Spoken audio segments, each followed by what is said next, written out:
तो बच्चों कैसे हैं आप सब? बहुत-बहुत स्वागत है आपका आज की इस वीडियो में।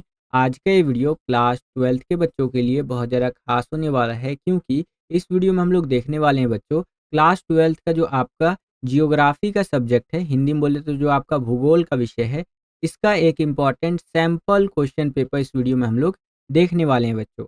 आपको तो पता ही है कि आपका जो सीबीएसई बोर्ड का यहाँ पर जियोग्राफ़ी का बोर्ड एग्ज़ाम होगा वो 26 तारीख को होने वाला है, ठीक है? 26 फरवरी 2026 को। तो ये जो आपका 26 तारीख को बोर्ड एग्ज़ाम होने वाला है, उसके लिए हम आपके लिए बहुत सारी वीडियो ऑलरेडी अपलोड कर चुके हैं और यहाँ पर हम लोग ये वाला सैंपल पेपर हम लोग कर ही रहे थे, ठीक है? ये हमारा तीसरा सैंपल पेपर चल रहा था, जिसका पार्ट 1 का वीडियो ऑलरेडी मैंने अपलोड कर दिया आप सभी बच्चों के लिए। अगर अभी तक आपने नहीं देखा है पार्ट 1 का वीडियो, तो आई बटन में आपको लिंक मिल जाएगा, वहाँ पर क्लिक करके ज़रूर देख लीजिएगा। ये हमारा इसी सैंपल पेपर का पार्ट 2 वाला वीडियो होने वाला है। जिसके अंदर जो क्वेश्चंस हमने पार्ट 1 में डिस्कस नहीं किए थे, वो सारे क्वेश्चंस यहाँ पर हम लोग डिस्कस करने वाले हैं बच्चों, ठीक है? और ऐसे-ऐसे क्वेश्चंस बताऊँगा ना बच्चों, जो एग्ज़ाम में आते ही आते हैं, इसी में से एग्ज़ाम में रिपीट होकर के आएगा क्वेश्चन, आप देख लीजिएगा, ठीक है? क्योंकि जियोग्राफ़ी हो गया, आपका फिज़िकल एजुकेशन हो गया और कुछ हद तक पॉलिटिकल साइंस हो गया। ये ऐसे सब्जेक्ट है बच्चों, खासकर मैं जियोग्राफ़ी पे ज़्यादा फ़ोकस कर रहा हूँ, कि जिसमें क्वेश्चन आएगा तो सेम टू सेम आएगा, ठीक है? जो हम करवा रहे हैं ना, उसमें से क्वेश्चन आया, तो सेम टू सेम आएगा, नहीं तो नहीं आएगा, ठीक है? ये मान कर के चलिए। तो कितना रेशियो रहता है? 70-30 का रेशियो रहता है। 70% है कि क्वेश्चन आएगा, 30% है क्वेश्चन नहीं आएगा और आया तो आपकी बल्ले-बल्ले है, ठीक है? और देखिए आएगा ही आएगा, 10 सालों से पढ़ा रहा हूँ लगभग-लगभग, तो ये मान कर के चलिए जो मैं करवा रहा हूँ उसी में से मेजॉरिटी ऑफ पेपर आपका आने वाला है, ठीक है? और इससे पहले मैंने आपका वन शॉट का वीडियो अपलोड कर दिया है दोनों बुक का, ठीक है? मैप का वीडियो अपलोड कर दिया है और ये लगा कर के हमारा 3 सैंपल पेपर भी खत्म हो जाएगा। इसके अलावा भी 2 से 3 सैंपल पेपर की वीडियो और लाऊँगा, लाइव भी आऊँगा, ठीक है? उसके बाद हमारा पेंटिंग का एग्ज़ाम है, फिर इंग्लिश वगैरह का एग्ज़ाम है, तो सबके लिए कंटेंट आने वाला है। तो वीडियो को कर दीजिए अभी से लाइक, जितना ज़्यादा वीडियो को आप लाइक करते हैं, उतना ज़्यादा हमारा मोटिवेशन बढ़ता है इसी तरह की वीडियोज़ को बनाने के लिए। चलिए वीडियो को शुरू करते हैं और अपने सभी क्वेश्चंस को कवर करते हैं बच्चों। तो अब हम लोग आ गए हैं सेक्शन डी के अंदर, जहाँ पर क्वेश्चन नंबर 24 से लेकर के 28 तक क्वेश्चन हमसे पूछे जाएँगे और ये क्वेश्चन लॉन्ग आंसर टाइप के होने वाले हैं, यानी कि जो बड़े-बड़े नंबर के क्वेश्चन होते हैं ना आपके 5-5 नंबर के क्वेश्चंस, वो हमसे यहाँ पर पूछे जाएँगे, ठीक है? तो चलिए देखते हैं एक-एक करके क्वेश्चंस को। यहाँ पर 24वाँ क्वेश्चन देखिए बच्चों हमसे क्या पूछ रहा है कि डेयरी कृषि का क्या महत्व है और विश्व में यह नगरीय और औद्योगिक केंद्रों के निकट मुख्य रूप से क्यों की जाती है? इंपॉर्टेंट क्वेश्चन है बच्चों, बड़े ध्यान से समझिएगा डेयरी कृषि। सबसे पहले तो समझिए डेयरी कृषि का मतलब क्या होता है। तो यह एक विशेष प्रकार की कृषि होती है जिसके अंतर्गत पशुओं को दूध के लिए पाला जाता है और उनके स्वास्थ्य, प्रजनन एवं चिकित्सा पर विशेष ध्यान दिया जाता है। ठीक है?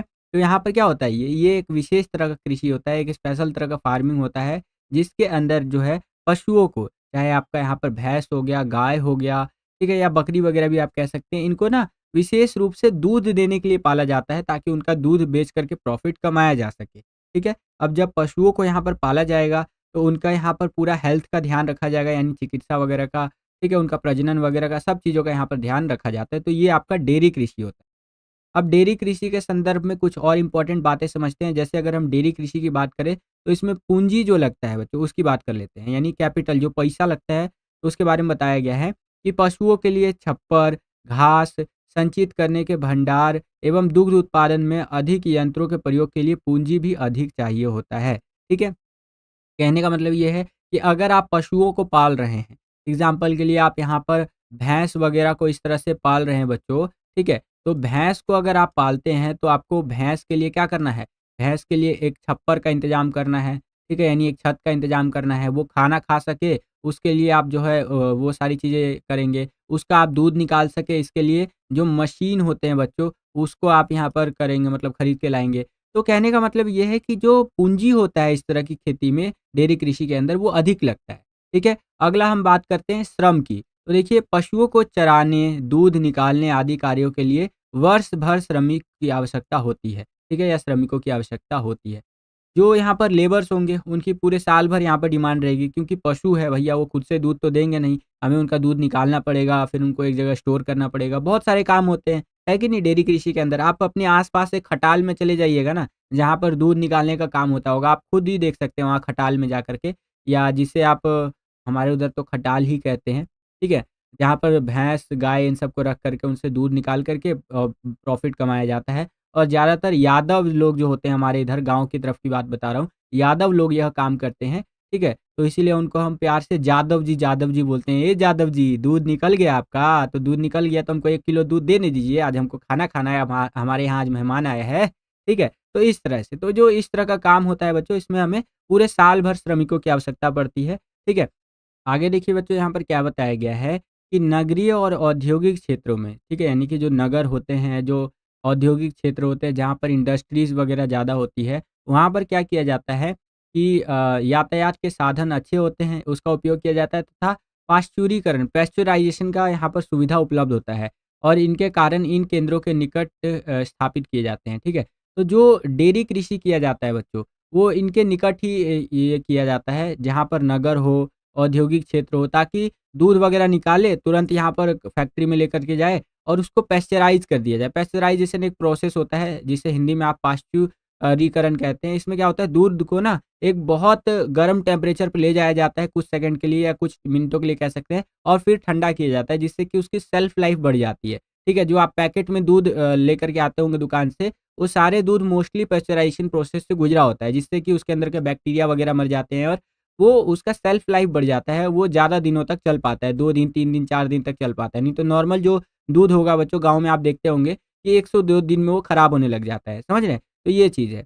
आगे देखिए, डेयरी कृषि के बारे में बताया गया है, बाज़ार के बारे में, कि डेयरी कृषि का कार्य नगरीय एवं औद्योगिक केंद्रों के समीप ही किया जाता है, क्योंकि ये क्षेत्र ताज़ा दूध एवं अन्य डेयरी उत्पादों के लिए अच्छे बाज़ार होते हैं। अब जहाँ पर नगर होगा, जैसे दिल्ली, मुंबई, चेन्नई, कोलकाता आदि, यहाँ पर आप देखेंगे तो बहुत सारे आपको डेयरी कृषि देखने को मिल जाएँगे, ठीक है? अब यहाँ पर क्या होता है, यहाँ पर एक बहुत बड़ा मार्केट है कि नहीं? आराम से यहाँ पर दूध को लाइए, फैक्ट्री में पैस्चराइज़ वगैरह कीजिए, पैक कीजिए और बेच दीजिए आराम से, कोई दिक्कत वाली बात नहीं है। इतना बड़ा मार्केट है, आराम से आपका जो मटेरियल है, माल है, वो बिक जाएगा, ठीक है? तो यहाँ पर बाज़ार के करीब में ही ये डेयरी कृषि को किया जाता है, ताकि तुरंत ताज़ा-ताज़ा दूध है भैया, यहाँ पर तुरंत निकाल के दो, उसको पैस्चराइज़ वगैरह करो, पैक करो और तुरंत बेचना शुरू कर दो, ठीक है? ये मैं आपको भारत का एग्ज़ाम्पल दे रहा हूँ, वर्ल्ड लेवल पर भी इसी तरह से काम होता है।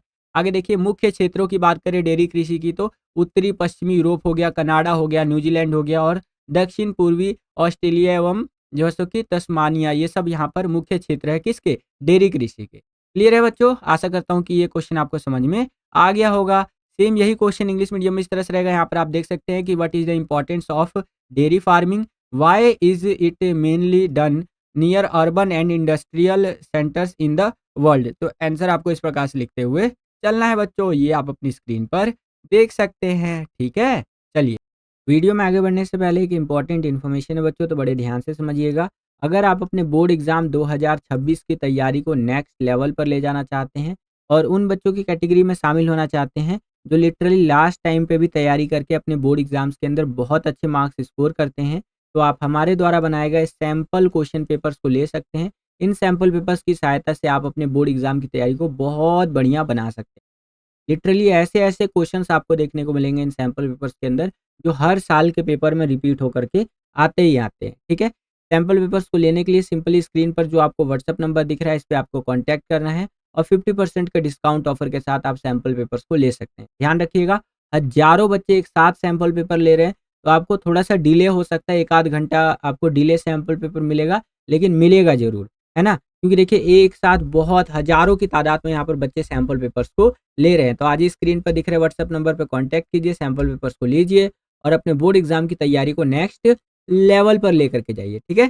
चलिए वीडियो में आगे बढ़ते हैं। अब हम लोग आ गए हैं इसी क्वेश्चन के अथवा वाले में, यानी कि अगर आपको ऊपर वाला क्वेश्चन नहीं आता है, तो नीचे आपको एक और क्वेश्चन दे दिया है कि नीचे वाला आप क्वेश्चन कर सकते हैं। बेसिकली आपको अथवा और चॉइस जो भी कह लीजिए वो दे दिया है, ठीक है? और एक बहुत बड़ा प्लस पॉइंट मैं आपको बता देता हूँ, जितने भी 5-5 नंबर के आपके क्वेश्चंस कल के पेपर में आपसे पूछे जाएँगे ना, हर क्वेश्चन के अंदर आपको अथवा यानी कि चॉइस देखने को मिलेगा। तो अगर आपको ऊपर वाला क्वेश्चन नहीं आ रहा होता है, तो नीचे वाला क्वेश्चन अटेम्प्ट कीजिएगा, जिसमें आपको लगता है कि भैया 5 नंबर का क्वेश्चन है और 5 में से 5 नंबर मुझे मिलेगा ही मिलेगा, ठीक है? मेरे यहाँ मार्क्स कट ही नहीं सकते हैं, तो वही वाला क्वेश्चन अटेम्प्ट कीजिएगा और यही ट्रिक मैंने अपनाया था, जिससे कि मैं स्कूल टॉपर रह चुका हूँ पॉलिटिकल साइंस में, ठीक है? चलिए, अब इसके अथवा में देखिए क्या क्वेश्चन है कि संसार में चलवासी पशुचारण की किन्हीं 5 विशेषताओं का वर्णन कीजिए, ठीक है? तो ध्यान से समझिएगा चलवासी पशुचारण के बारे में। इसके अर्थ के बारे में समझिए, चलवासी पशुचारण में पशुपालक समुदाय चारे एवं जल की खोज में एक स्थान से दूसरे स्थान पर घूमते रहते हैं।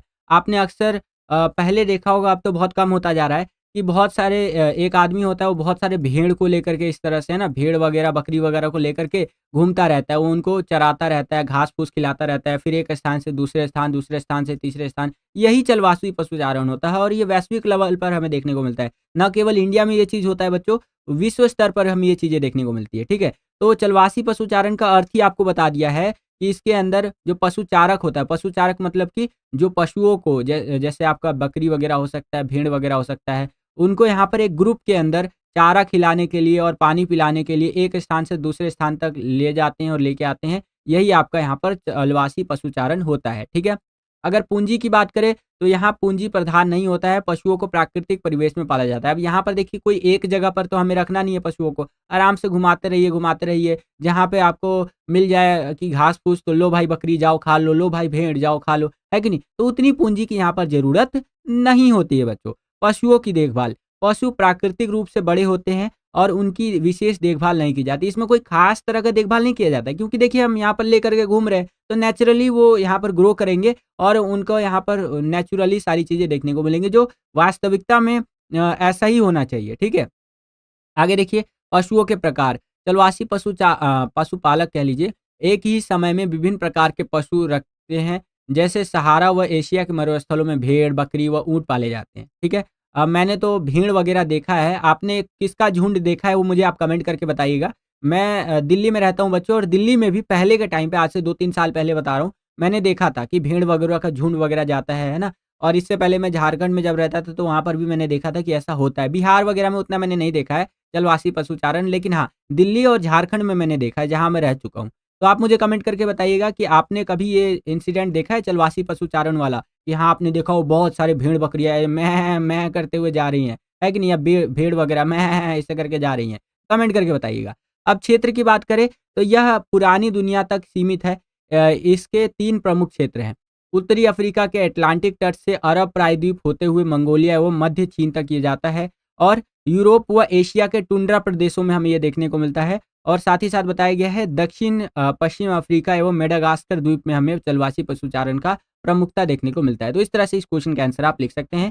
सेम यही क्वेश्चन इंग्लिश मीडियम में इस तरह से रहेगा। यहाँ पर आप देख सकते हैं बच्चों कि describe any 5 characteristics of nomadic animal husbandry in the world, ठीक है? तो आंसर इस प्रकार से आपको लिखते हुए चलना है, ये आप देख सकते हैं। जैसे इसकी मीनिंग की बात करें कि ये होता क्या है, तो इन nomadic animal husbandry community moves from one place to another in search of fodder and water, यानी कि खाने और पानी की तलाश में एक जगह से दूसरे जगह पे जाते रहते हैं और आते रहते हैं।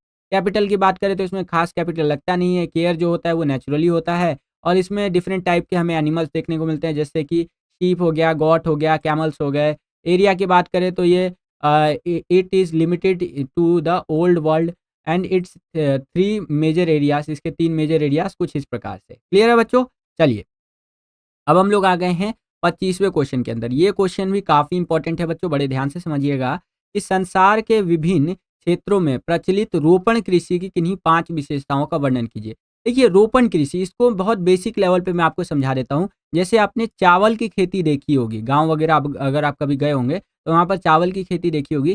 चावल की खेती करने के लिए क्या चाहिए होता है बच्चों? उसमें आपको बहुत ज़्यादा पानी चाहिए होगा, ठीक है? इतना पानी चाहिए कि आपका पैर जो है थोड़ा-सा तो डूबा रहे कम से कम, है ना? मतलब पानी चाहिए आपको दबा के उसमें, ठीक है? और उसी पानी में जा कर के क्या करते हैं लोग, चावल का ना इस तरह से जो होता है आपका धान, मतलब जो होता है, उसका ना इस तरह से बाल होता है, हमारे उधर बाल कहते हैं कि ये धान का बाल है, ठीक है? इस तरह से छोटे-छोटे पौधे होते हैं घास टाइप के, उसको लगाया जाता है, ठीक है? और उसको रोपा जाता है मतलब कि ज़मीन के अंदर गाड़ा जाता है इस तरह से ना, दबा-दबा करके गाड़ते हैं, तो ये हमारा रोपण कृषि के अंतर्गत आता है। समझ रहे हैं आप? आशा करता हूँ कि आप समझ गए होंगे। मैं आपको एक चित्र के माध्यम से भी दिखाता हूँ, ये चित्र देखिए बच्चों। तो यहाँ पर आप देख सकते हैं बच्चों, ये चित्र के अंदर अगर आप देखेंगे, तो ये दिखा रखा है चावल की कृषि के बारे में, ठीक है? इसके अंदर जो खेती की जा रही है जिस प्रकार से, ये रोपण कृषि में आ जाएगा। मैंने आपको बताया ना, चावल की खेती करने के लिए इस तरह से हमारे खेत होते हैं और इसमें पानी की ज़रूरत होती है। आप यहाँ पर खेतों को देखेंगे तो इसमें पानी लगा हुआ है, ठीक है? अब इसी पानी में क्या किया जाता है, जो किसान होते हैं, जैसे यहाँ पर महिला किसान है, तो ये सभी जा रही हैं यहाँ पर, और ये देख रहे हैं, ये आप अगर ध्यान से देखेंगे तो ये चावल के छोटे-छोटे ना पौधे होते हैं, ठीक है? जो धान के छोटे-छोटे पौधे होते हैं, बाल जिन्हें हम कहते हैं, मेरी लोकल लैंग्वेज में हमारे उधर कहते हैं, तो वो यहाँ पर बोया जाता है, यानी कि रोपा जाता है बच्चों, ठीक है? तो यही आपका रोपण कृषि कहलाता है। आशा करता हूँ कि आपको समझ में आया होगा बच्चों। चलिए, अब यहाँ पर समझते हैं इसके बारे में, जो एनसीईआरटी बुक के आधार पर चीज़ें लिखी गई हैं, उसको देख लेते हैं। इसके अर्थ के बारे में बता रखा है कि रोपण कृषि एक व्यापारिक कृषि होता है, जिसके अंतर्गत बाजार में बेचने के लिए चाय, कॉफ़ी, कोको, रबड़, कपास, गन्ना, केले, अनानास के पौधे लगाए जाते हैं, ठीक है? अब इसके अंदर जो है, ये ना एक तरह का कमर्शियल फार्मिंग होता है, जिसको किया ही इसलिए जाता है ताकि ज़्यादा से ज़्यादा प्रॉफ़िट कमाया जा सके, ठीक है? इसके अंदर आपका चाय, कॉफ़ी ये सब आ जाएगा, कोको, रबड़, ये गन्ना जो लगाया जाता है, केला लगाया जाता है, अनानास लगाया जाता है, ये जो चावल की खेती की जाती है, तो ये सब आप लिख सकते हैं बच्चों रोपण कृषि के अंदर, ठीक है? आगे देखिए, खेती का आकार या खेत का आकार। इसमें कृषि क्षेत्र बागान का आकार बहुत बड़ा होता है।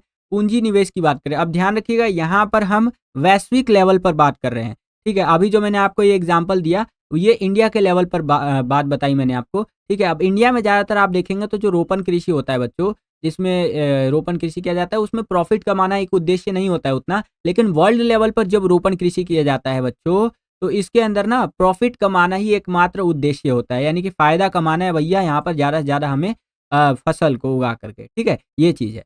तो ये खेतों का आकार यहाँ पर बड़ा होगा, ज़ाहिर-सी बात है, क्योंकि यहाँ से हमें ज़्यादा से ज़्यादा प्रॉफ़िट कमाना है। अगर पूँजी की बात करें, तो बागानों की स्थापना व उन्हें चलाने, रख-रखाव के लिए अधिक पूँजी की आवश्यकता होती है। मान लीजिए कि ये रोपण कृषि के अंदर ही हमें चाय यानी चाय पत्ती की खेती करनी है, तो इसलिए बड़े-बड़े बागान चाहिए होंगे हमें। जैसे भारत में अगर हम बात करें, तो असम जो है हमारे क्षेत्र, असम जो राज्य है, वहाँ पर जो है ज़्यादा से ज़्यादा हमें चाय की खेती देखने को मिलती है। तो चाय की खेती के लिए बड़े-बड़े बागान होते हैं चाय के बच्चों, जिसके अंदर से चाय पत्ती तोड़ी जाती है और उसका चाय पत्ती बनता है इस तरह से। चाय पत्ती के ये वो होते हैं, तो क्या बोलते हैं आपका, पत्ते होते हैं, ठीक है? उसको तोड़ के बनाया जाता है चाय पत्ती। तो उसी तरह से तो इसमें पूँजी ठीक-ठाक लगता है भाई, ठीक है? आगे देखिए, तकनीक व वैज्ञानिक विधियाँ। इसमें उच्च प्रबंधन, तकनीकी आधार तथा वैज्ञानिक विधियों का प्रयोग किया जाता है, ठीक है? इसमें भैया हाई टेक्नोलॉजी तो लगेगा, जब आपको ज़्यादा से ज़्यादा प्रॉफ़िट कमाना है और बड़े लेवल पर अगर फार्मिंग करनी है, ठीक है? तो ये तो करना पड़ेगा, ठीक है? आगे देखिए, एक फसली कृषि।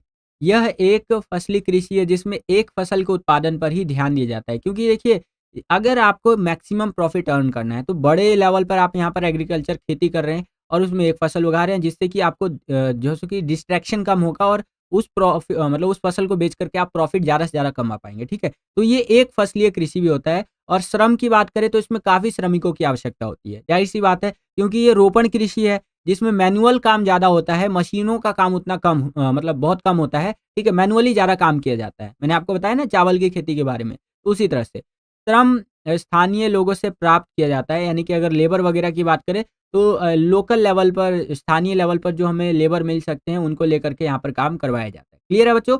सेम यही क्वेश्चन इंग्लिश मीडियम में इस तरह से रहेगा, describe any 5 characteristics of plantation जैसे कि agriculture prevalent in different regions of the world, ठीक है? तो आंसर आपको इस प्रकार से लिखते हुए चलना है।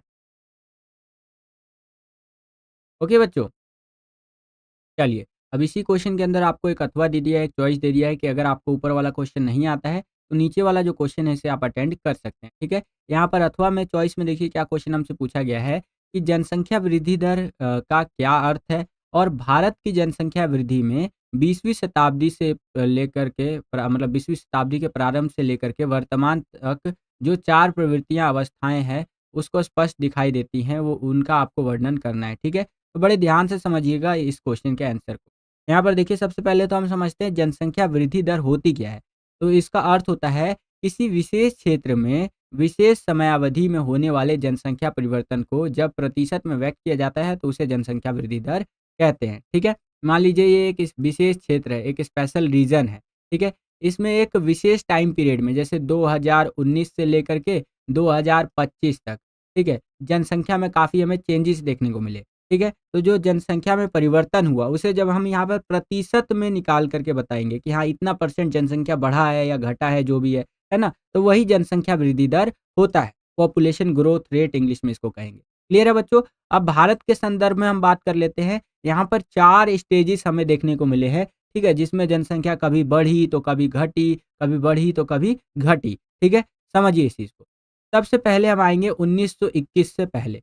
देखिए, स्थिर वृद्धि की अवधि थी ये, ठीक है? 1921 से पहले की बात कर रहा है। 1901 से लेके 21 तक का ये जो टाइम था, इस टाइम में भारत की जनसंख्या वृद्धि जो है वो स्थिर अवस्था में रही थी, ये कहा जाता है, क्योंकि इस अवधि में वृद्धि दर अत्यंत निम्न थी। यहाँ तक कि 1911 से 21 के दौरान ऋणात्मक वृद्धि दर रही है और जन्म दर, मृत्यु दर दोनों ऊँचे थे, जिससे वृद्धि दर निम्न रही, ठीक है? अब ये वो टाइम था बच्चों जब हमारे देश पे अंग्रेज़ों का शासन था, मोस्टली अंग्रेज़ अपना फ़ायदा देखते थे और इस टाइम पे देखा जाए तो सूखा वगैरह, अकाल वगैरह भी हमें देखने को मिला था, जिस कारण से जनसंख्या यहाँ पर ऋणात्मक दर्ज की गई थी, माइनस में जनसंख्या गई थी, ठीक है?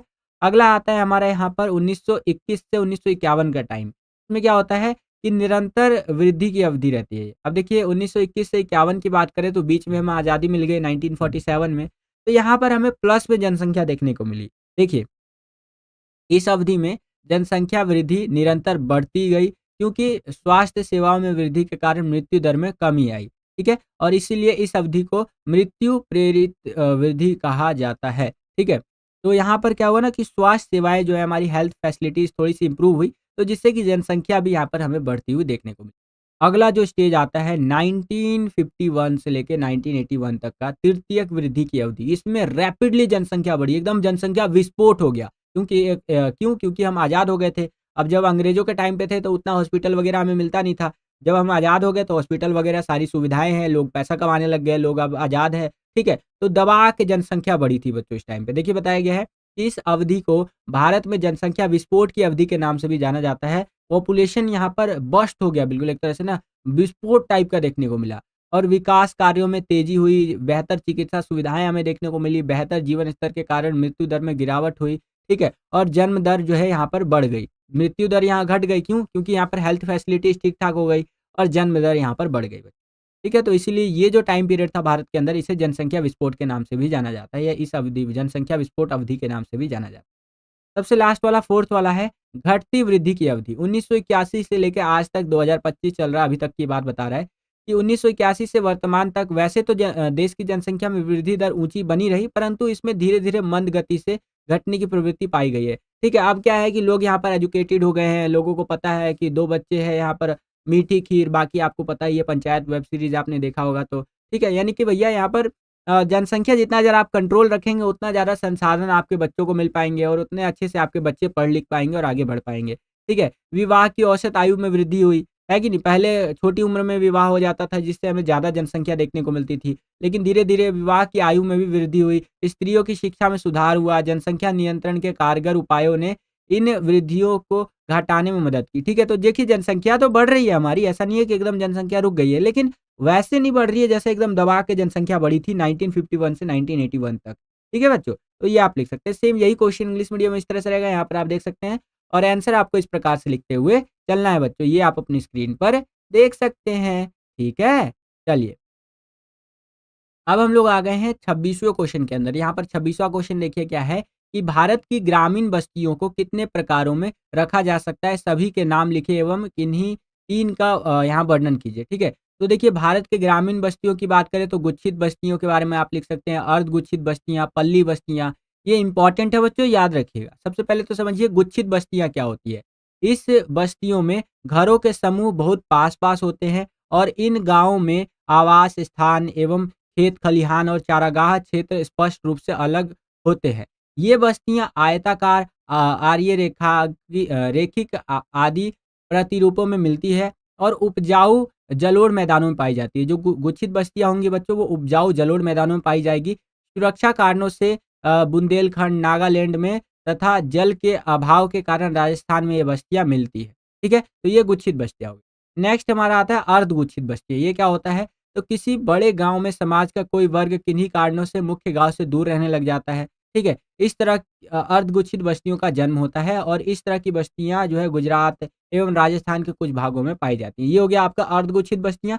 लास्ट में आता है आपका पल्ली बस्तियाँ। ये क्या होता है? इस प्रकार की बस्ती अनेक भागों में बटी होती हैं, किंतु बस्ती का नाम एक ही होता है, ठीक है? ये जो बस्तियाँ होती है ना अलग-अलग भागों में बटी हुई होती है, अलग-अलग पार्ट्स में डिवाइड होती है, लेकिन जो उसका नाम होगा वो एक ही होगा। इस बस्ती की इकाइयों को स्थानीय स्तर पर पान्ना या पाड़ा, पाली, नगला, ढाणी इत्यादि के नाम से जानते हैं। वह ऐसे गाँव मध्य एवं निम्न जैसे कि गंगा के मैदानी इलाकों, छत्तीसगढ़, हिमालय की निचली घाटियों में ये पाए जाते हैं पल्ली बस्तियाँ। क्लियर है बच्चों? तो इस तरह से आप यहाँ पर लिख सकते हैं। सेम यही क्वेश्चन इंग्लिश मीडियम में इस तरह से रहेगा। यहाँ पर आप देख सकते हैं कि in how many type can the rural settlements of India be classified, right the names of all and describe any 3। ठीक है, तो देखिए कोई 3 के बारे में पूछा था, मैंने आपको 3 बताया है। बाकी आप देख सकते हैं मोस्टली यहाँ पर 3 नंबर के क्वेश्चन में ही आ सकता है, वैसे मैंने इसको 5 नंबर में ले लिया है। अगर 5 नंबर में ये पूछ लिया जाए तो थोड़ा और एक्सप्लेन कर दीजिएगा इनके बारे में, आपको 5 नंबर मिल जाएँगे। ठीक है बच्चों? चलिए, अब इसी क्वेश्चन के अंदर आपको एक अथवा एक चॉइस दे दिया है बच्चों कि अगर आपको ऊपर वाला क्वेश्चन नहीं आता है तो नीचे वाला जो क्वेश्चन है इसको आप अटेंड कर सकते हैं। इसके अथवा में इसके चॉइस में देखिए क्या क्वेश्चन हमसे पूछा है कि जल संभर प्रबंधन के लिए सरकार द्वारा उठाए गए प्रमुख कदम कौन से हैं और कम से कम 4 बिंदुओं में स्पष्ट करें। ठीक है, यही क्वेश्चन अगर आपसे घुमा करके पूछेगा तो ऐसे पूछ लेगा कि जल संभर प्रबंधन की व्याख्या करें और इसके मुख्य उद्देश्य लिखें। इसको घुमा करके क्या कहना कहेंगे? ये तो और सिंपल वे में पूछ लिया। तो देखिए जल संभर प्रबंधन, अगर आपको हिंदी में समझ में ना आए क्वेश्चन तो एक बारी ना उसका इंग्लिश देख लीजिए। इंग्लिश में देखिए क्या बोल रहा है कि what are the major steps taken by the government for watershed management, explain in at least 4 points. ठीक है, और यही क्वेश्चन और इजी वे में पूछेगा कि explain watershed management, what are its main objective. ठीक है, तो जो आपका जल संभर प्रबंधन है इसके बारे में आपको बताना है। तो समझिए यहाँ पर जल संभर प्रबंधन के बारे में कि धरातलीय एवं भौम जल संसाधनों का दक्ष प्रबंधन, जिसमें कि जैसे कि ये व्यर्थ ना हो, जल संभर प्रबंधन कहलाता है। जो हमारा यहाँ पर ग्राउंड वाटर लेवल है, ठीक है? और जो ज़मीन पर जो पानी है, चाहे तालाब के अंदर, नदियों के अंदर, झीलों के अंदर, नहरों के अंदर जो पानी है, उनको बहुत अच्छे तरीके से हमें मैनेज करना है ताकि ये व्यर्थ ना हो और इससे हम यहाँ पर बहुत तरह के काम ले सकें। क्योंकि पानी एक अनमोल चीज़ है बच्चों, है ना? आपने वो चीज़ सुना होगा, जल है तो जीवन है टाइप का, वो वाला आपने सुना है ना? तो वही चीज़ है। तो हमें पानी को यहाँ पर बहुत ज़्यादा अच्छे से मैनेज करने की ज़रूरत है। ये गवर्नमेंट को अच्छे से रियलाइज़ हो चुका है। ठीक है? तो ये गवर्नमेंट ने इसलिए जल संभर प्रबंधन वगैरह शुरू किया है। इससे भूमि, जल, पौधों एवं प्राणियों तथा मानव संसाधनों के लिए संरक्षण को भी विस्तृत अर्थ में शामिल है ये, ठीक है? तो अगर जल बचाएँगे तो बहुत तरह का काम हम उससे कर सकते हैं। अब देखिए यहाँ पर सरकार ने जल संभर प्रबंधन के लिए क्या-क्या इंपॉर्टेंट चीज़ें किया है, तो सबसे पहले तो हरियाली।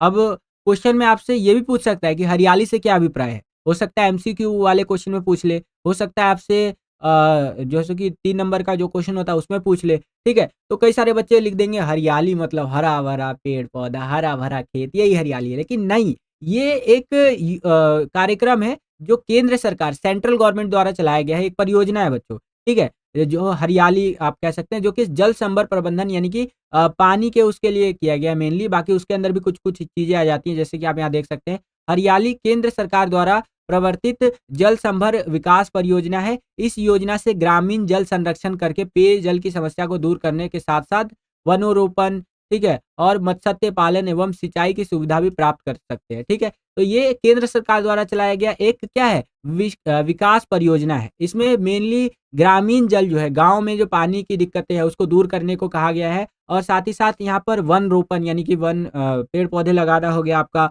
मत्स्य पालन, मछली पालन हो गया, सिंचाई करना, ऐसी सुविधाएँ भी हमें यहाँ पर मिल सकती है हरियाली के द्वारा, ठीक है? तो याद रखिएगा ये केंद्र सरकार द्वारा चलाया गया एक जल संभर विकास परियोजना है, ठीक है? नेक्स्ट नीरू-मीरू, अब ये क्या है जी? तो ये कार्यक्रम आंध्र प्रदेश में चलाया गया जिसका तात्पर्य है जल और आप, ठीक है? इस कार्यक्रम में स्थानीय लोगों को जल संरक्षण की विधियाँ सिखाई गई हैं। तो आपसे अगर पूछ ले कि नीरू-मीरू कार्यक्रम क्या है? तो आप लिखेंगे कि ये आंध्र प्रदेश में चलाया गया था जिसका मेन तात्पर्य था कि भैया जल और आप यानी कि जल को कैसे हम बचा सकते हैं, जल संरक्षण कैसे कर सकते हैं, उसके बारे में यहाँ पर बताया गया था। अगला है हमारा यहाँ पर अरवारी पानी संसद। ये क्या है? राजस्थान में जोहड़ की खुदाई एवं रोक बांध बनाकर जल प्रबंधन किया गया। ठीक है? ये आपका अरवारी पानी संसद हो जाएगा। नेक्स्ट है हमारा तमिलनाडु में सरकार द्वारा घरों में जल संग्रहण जैसे कि संरचना आवश्यक कर दी गई है और उपयुक्त सभी कार्यक्रमों में स्थानीय निवासियों को जागरूक करने और उनको सहयोग जो है वो यहाँ पर किया गया है इस तरह से मतलब लिया गया है उनसे बेसिकली किया गया लिया ही गया है।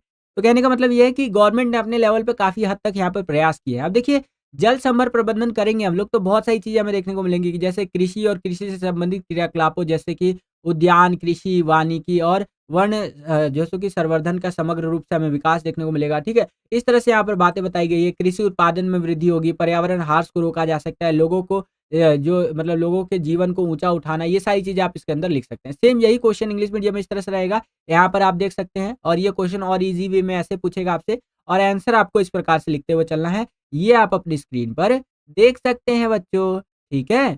चलिए, very good, very good, perfect. Okay, अब हम लोग आ गए हैं 27वें क्वेश्चन के अंदर। बड़े ध्यान से समझिएगा इस क्वेश्चन को कि छोटे पैमाने के उद्योगों को स्थापित करने के लाभ बताइए। जो स्मॉल स्केल इंडस्ट्रीज़ होती है, छोटे पैमाने के उद्योग होते हैं, इनको जब स्थापित किया जाता है, इनको एस्टेब्लिश किया जाता है, तो इसके क्या फ़ायदे होते हैं, वो बताना है। तो देखिए, इस श्रेणी के उद्योगों का निर्माण स्थल घर से बाहर होता है और कच्चा माल स्थानीय होता है, किंतु श्रमिक जो है अर्धकुशल होते हैं। अब जब छोटे पैमाने के उद्योग यहाँ पर स्थापित किए जाएँगे, तो यहाँ पर कच्चा माल ईज़िली मिल जाएगा, ठीक है? और श्रमिक भी हमें ईज़िली मिल जाएँगे बच्चों, ठीक है? और शक्ति के साधनों से चलने वाले छोटे यंत्रों का प्रयोग किया जाता है। यहाँ पर देखिए मशीन वगैरह इस्तेमाल किया जाता है, लेकिन छोटे होते हैं वो, क्योंकि ये जो इंडस्ट्री है ये छोटा है कि नहीं?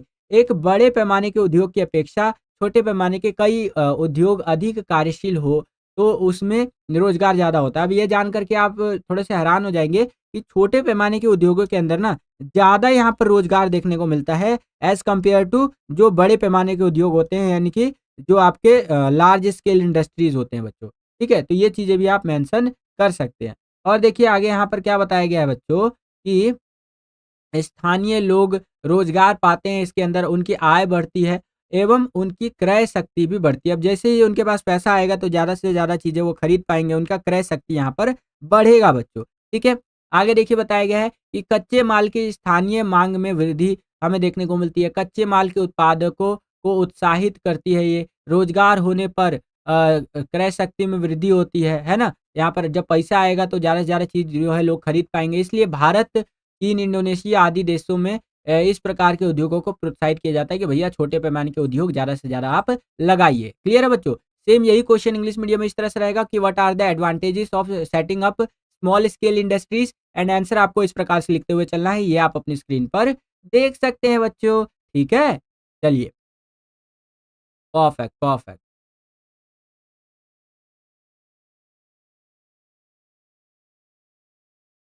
अब इसी क्वेश्चन में आपको एक अथवा दे दिया है, एक चॉइस दे दिया है। यहाँ पर आप देख सकते हैं कि अगर आपको ऊपर वाला क्वेश्चन नहीं आता है, तो नीचे वाला जो क्वेश्चन है इसको आप अटेंड कर सकते हैं। इसके अथवा में इसके चॉइस में देखिए क्या क्वेश्चन हमसे पूछा है कि भारत में गंदी बस्तियों की समस्याएँ क्या है? स्पष्ट कीजिए। ठीक है? भारत में जो गंदी बस्तियाँ होती हैं, एग्ज़ाम्पल के लिए मैं आपको बताता हूँ। जो लोग गाँव से शहर चले जाते हैं कमाने-खाने के लिए, ठीक है? और वहाँ पर उनको अच्छा खासा आवास नहीं मिल पाता है या वो और कहीं नहीं जा पाते हैं, तो वो लोग वहाँ पर झुग्गी-झोपड़ी बना कर के रहने लग जाते हैं, ठीक है? और ऐसी जब हज़ारों की तादाद में झुग्गी-झोपड़ियाँ बस जाती हैं इस तरह से, तो वो गंदी बस्तियों की कैटेगरी में आ जाती है। समझ रहे हैं आप? तो उसी तरह से यहाँ पर पूछा है कि भारत में गंदी बस्तियों की समस्याएँ क्या है? तो देखिए, इन बस्तियों में रहने वाले लोग ग्रामीण पिछड़े इलाकों से प्रवासित होकर रोज़गार की तलाश में आते हैं और जीर्ण संकीर्ण मकान होते हैं, ठीक है? अब ज़ाहिर-सी बात है, यहाँ पर जो लोग आएँगे, वो रोज़गार की तलाश में गाँव छोड़ के यहाँ पे आते हैं ताकि पैसा कमाया जा सके। अब पैसा तो आप कमा रहे हैं, रोज़गार तो आपको मिल गया, लेकिन रहने का क्या? क्योंकि ज़मीन तो लिमिटेड है, तो इसीलिए लोग क्या करते हैं कि यहाँ झुग्गी-झोपड़ी बना कर के रहने लग जाते हैं। अब जब झुग्गी-झोपड़ी बना कर के रहेंगे तो बहुत छोटे से इलाके में बहुत ज़्यादा आबादी रहेगी हमारी, ठीक है? जीर्ण संकीर्ण मकान देखने को मिलते हैं। ये बस्तियाँ रेलवे लाइन, सड़क के किनारे, पार्क या अन्य खाली पड़ी सरकारी भूमि पर अवैध कब्ज़ा करके बसाई जाती हैं। यहाँ पर अवैध रूप से कब्ज़ा किया जाता है, तब ये बस्तियाँ बसाई जाती हैं, क्योंकि वैलिड रूप से तो वो ले ही नहीं सकते। वो खुद यहाँ से कमाने-खाने आए, मतलब गाँव से शहर के अंदर, है कि नहीं? वो कहाँ लाखों रुपए का मकान लेंगे, लाखों रुपए की ज़मीन लेंगे, नहीं ले सकते। तो वो लोग अवैध रूप से सरकारी ज़मीन पर कब्ज़ा करके ये चीज़ें करते हैं, जो कि बहुत ज़्यादा गलत है बच्चों, नहीं किया जाना चाहिए। क्योंकि गवर्नमेंट की ज़मीन वैसे ही भाई देखो हमारे लिए ही है वो, है कि नहीं? गवर्नमेंट आगे चल के कुछ ना कुछ तो हमारे लिए करेगी उसपे, तो ये चीज़ है। खुली हवा, स्वच्छ पेयजल, शौच सुविधाओं, प्रकाश का सर्वथा अभाव रहता है यहाँ पर। देखिए खुली हवा यहाँ नहीं मिलती हमें, क्योंकि देखिए इतनी ज़्यादा डेंसली पॉपुलेटेड एरिया रहता है ये, तो यहाँ पर कहाँ खुली हवा आएगी? ना पानी मिलता है सही, ना अच्छी शौच की सुविधा मिलती है। कम वेतन मज़दूरी प्राप्त करने के कारण जीवन स्तर भी बहुत ज़्यादा वो रहता है, अति निम्न रहता है। बच्चों के लिए शिक्षा पे ये ज़्यादा खर्च नहीं कर पाते, है ना? कुपोषण के कारण बीमारियों की संभावना बनी रहती है गंदी बस्तियों के अंदर। एंड गरीबी के कारण नशा व अपराध के कार्यों में ये लिप्त हो जाते हैं। अब जब गरीबी आएगी तो नशा वगैरह भी है ना, जो कि नहीं करना चाहिए। और अपराध वगैरह जो नहीं करना चाहिए, इसमें बहुत सारे लोग यहाँ पर मिल जाते हैं। और चिकित्सा सुविधाओं का अभाव रहता है, यहाँ पर ज़्यादा मेडिकल फैसिलिटीज़ प्रोवाइड नहीं की जा सकती है, क्योंकि इतना डेंसली पॉपुलेटेड एरिया है, ठीक है? सेम यही क्वेश्चन इंग्लिश मीडियम में इस तरह से रहेगा कि what are the problems of slums in India explain. तो आंसर आपको इस प्रकार से लिखते हुए चलना है, ये आप अपनी स्क्रीन पर देख सकते हैं बच्चों, ठीक है? चलिए, अब हम लोग आ गए हैं 28वें क्वेश्चन के अंदर। यहाँ पर देखिए क्या कह रहा है कि बेटी बचाओ बेटी पढ़ाओ सामाजिक अभियान भारत सरकार द्वारा समाज में स्त्रियों की स्थिति को मजबूत बनाता है, ठीक है? कथन की व्याख्या करें तो बेटी बचाओ बेटी पढ़ाओ के अभियान के तहत आप अपने मन से भी काफ़ी सारी चीज़ें बना करके लिख सकते हैं, है कि नहीं? यहाँ पर आप देख भी सकते हैं, आंसर मैंने लिख करके भी बता दिया। बहुत आसान क्वेश्चन है बच्चों, और आ सकता है, इसकी भी बहुत ज़्यादा संभावना है। सेम यही क्वेश्चन इंग्लिश मीडियम में इस तरह से रहेगा, यहाँ पर आप देख सकते हैं, और आंसर आपको इस प्रकार से लिखते हुए चलना है बच्चों। अब इसी क्वेश्चन में आपको यहाँ पर एक अथवा एक चॉइस दे दिया है, यानी कि अगर आपको ऊपर वाला क्वेश्चन नहीं आता है, तो नीचे वाला जो ये क्वेश्चन है इसे आप अटेंड कर सकते हैं। इसके अथवा में इसके चॉइस में देखिए क्या क्वेश्चन हमसे पूछा जा रहा है कि भारत सरकार ने किन उद्देश्यों के साथ नमामि गंगे कार्यक्रम आरंभ किया, वर्णन कीजिए, ठीक है? तो अगर हम बात करें नमामि गंगे कार्यक्रम की, तो यहाँ पर ध्यान से समझते हुए चलिएगा कि शहरों में सीवर ट्रीटमेंट की व्यवस्था यहाँ पर अच्छी करना, ठीक है? देखिए, जो सीवर्स होते हैं यहाँ पर सिटीज़ के अंदर, उसको ट्रीट करके जो है वो नदियों के अंदर छोड़ा जाना चाहिए। तो उसको और ज़्यादा बेटर करना यहाँ पर ये एक नमामि गंगे कार्यक्रम आरंभ करने का एक प्रमुख उद्देश्य था। अगला, औद्योगिक प्रवाह की निगरानी करना। देखिए, उद्योगों से जो भी पानी या कचरा निकाला जाता है उसको साफ करके ही नदियों में छोड़ा जाना चाहिए।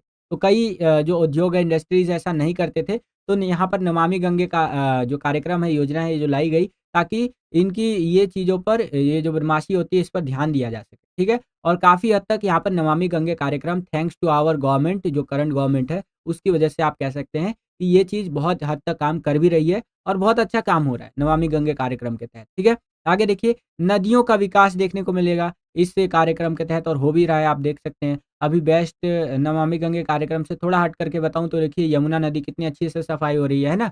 जिसके लिए मैं यहाँ पर मोदी जी का बहुत ज़्यादा धन्यवाद देना चाहूँगा। धन्यवाद मोदी जी कि आप हमारी यमुना माँ, जो पवित्र नदी है हमारी, उनको आप पुनर्जीवित कर रहे हैं एक तरह से ना, जो एक तरह से मर चुकी थी वो नदी, नाले के रूप में तब्दील हो गई थी वो नदी। और आज जो है उस नदी की सफाई हो रही है, जिसको आज से 60 साल पहले, जब 70 साल पहले जब हमारा देश आज़ाद हुआ था, उसी टाइम से वो साफ रहनी चाहिए थी, ठीक है? लेकिन अब जाकर दोबारा यहाँ पर उसको ठीक किया जा रहा है। तो देखिए, देर आए दुरुस्त आए, अब हमारी नदियाँ साफ हो जाएँगी, और हमें यहाँ पर एक कैपिटल में रहते हुए हम बोल सकते हैं कि ये है हमारी यमुना नदी, और वहाँ पे जाके हम पिकनिक मना सकते हैं। ध्यान रखिएगा, मैं किसी भी पॉलिटिकल पार्टी के फ़ेवर में नहीं हूँ। मैं यहाँ पर एक टीचर हूँ, और टीचर धर्म निभाते हुए मैं बस आपको पढ़ा रहा हूँ, और कुछ-कुछ एग्ज़ाम्पल्स के तहत चीज़ों को आपको समझाने का प्रयास करता हूँ, ठीक है? मैं किसी भी पॉलिटिकल पार्टी को सपोर्ट करते हुए यहाँ पर आपको नहीं बोल रहा हूँ कुछ, ठीक है? बस जहाँ पर किसी चीज़ को यहाँ पर वो कहना चाहिए कि हाँ, धन्यवाद, तो वहाँ पर मैं धन्यवाद दे भी देता हूँ, ठीक है? चलिए, नदी के किनारों पर वनीकरण, जिससे जैव विविधता में वृद्धि हो, तो ये नमामि गंगे कार्यक्रम का उद्देश्यों के अंदर आप लिख सकते हैं, ठीक है? और यहाँ पर आप लिखेंगे नदियों के तल की सफाई, ठीक है? नदियों के जो तल होता है, नदियों का जो एकदम नीचे वाला हिस्सा होता है, उसकी तल की सफाई करना बहुत ज़्यादा ज़रूरी है। उत्तराखंड, उत्तर प्रदेश, बिहार, झारखंड में गंगा का ग्राम का विकास करना, और नदी में किसी भी प्रकार के पदार्थों को न डालना, भले ही वे किसी अनुष्ठान से संबंधित हो। इससे प्रदूषण को बढ़ावा मिलता है, अगर उसके अंदर हम कूड़ा डालते हैं तो। इसके संबंध में लोगों में जागरूकता पैदा करना। तो इस प्रकार से इस क्वेश्चन का आंसर आप लिख सकते हैं बच्चों, ठीक है? चलिए, सेम यही क्वेश्चन इंग्लिश मीडियम में इस तरह से रहेगा कि with what objectives did the government of India start the Namami Gange programme describe. तो आंसर आपको इस प्रकार से लिखते हुए चलना है, ये आप अपनी स्क्रीन पर देख सकते हैं बच्चों, ठीक है? चलिए, इसके आगे चले तो अब हम लोग आ गए हैं सेक्शन ई के अंदर, जिसके अंदर क्वेश्चन नंबर 29 और 30 यानी कि 29 और 30 वाला जो क्वेश्चन रहेगा, ये मैप के ऊपर बेस्ड रहने वाला है। तो बस बच्चों, यही था आज का ये वीडियो। आशा करता हूँ आपको ये वीडियो पसंद आया होगा।